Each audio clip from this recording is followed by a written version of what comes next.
ভাই রে ভাই, বিজয় দিবস উপলক্ষে আমরা মাদ্রাসায় বিরিয়ানি রান্না করতে গিয়ে এটা কি রান্না করে ফেললাম। তো শুরুতে আমি চলে যাই মাদ্রাসার রান্নাঘরে, তারপর এদের রিয়াকশন।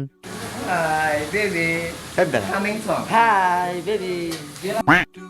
যাই হোক, আমাদের বিরিয়ানি রান্না করার জন্য প্রথমে গোস্তটা সুন্দর করে রান্না করছি, তারপর পেঁয়াজ মরিচ আর মশলাগুলো রেডি করে নিচ্ছি। দেন কয়েক বোতল তেল পাতিলের মধ্যে সুন্দর করে ঢেলে নেই। ঢালা শেষ হলে এক বোল পেঁয়াজ ঢেলে নিলাম। তো কিছুক্ষণ নাড়াচাড়া করা হলো, এরপর কিছু মশলা দিয়ে দেই, দেন মরিচও। এদিকে আমাদের চালটা বিশুদ্ধভাবে পানিতে পরিষ্কার করা হচ্ছে। তো কিছুক্ষণ নাড়াচাড়া করার পরে বিরিয়ানি মশলাটা দিয়ে ফেললাম। তো এদিকে পাউডার মিল্কটা সুন্দর করে মিশিয়ে দেই, দেন চালটা রেডি করে সোজা ঢেলে দেই পাতিলে। ভাই রে ভাই, নাড়াচাড়ার শব্দ ইউজ করতে করতে আবার রোস্ট যেন না হয়ে যায়।